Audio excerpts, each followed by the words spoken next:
At this point, you might be thinking, Jay, that hotel appears to be Reno. And you know what? You would be right. I am at the Atlantis Hotel and Casino in Reno, Nevada. My first time in my whole career staying overnight in Reno. Pretty excited about that. Speaking gig today for the Nevada Department of Wildlife. Going to help them with their customer service.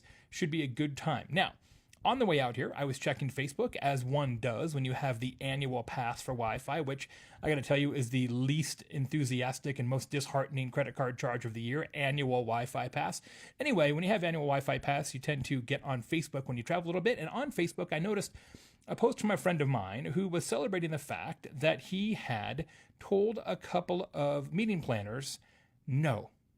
See, they asked him to speak, and they gave him an offer that was below his regular rate, and they weren't very useful to him on travel and when he was going to speak and things like that. And ordinarily, he says, he would have said yes, and would have taken those gigs, and it would have been a less than ideal circumstance for him. But now he decided to tell them no.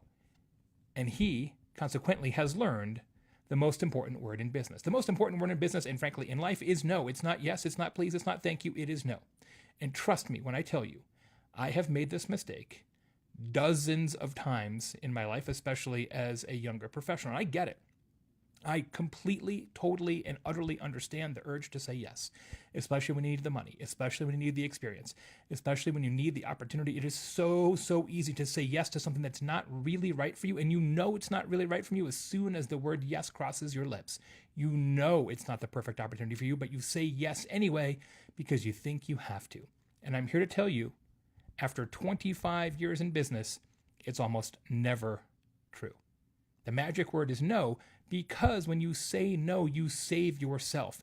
You save your brain, you save your time, you save your experience to work on the things that are correct for you. It allows you to develop greater mastery in a narrower set of services, a narrower set of projects, a narrower set of opportunities. And that mastery is how you end up getting more opportunities and a higher rate per opportunity. So I totally understand the urge to say yes, but I am telling you, whenever you can, whenever it doesn't feel right, to just say no. Over the long haul, you will be much better off picking the things that you know you can crush it at, as opposed to stretching yourself so thin trying to do everything that anybody asks you to do. Look, I remember when I started my first company, working from home, had no income. People are like, hey, can you wash cars? I'm like, I can totally wash cars. Can you build a website? No, but I'll figure it out. Can you do dry cleaning? Sure, I'll look it up. I get it. But the magic word is no. You'll be much better off over the long haul. So from here in Reno, that is my J today for this very day. Thanks as always to my friends at Emma for bringing you the J Today series. Get more from your email marketing. Go to myemma.com, and those guys will totally hook you up. See you next week. Thanks.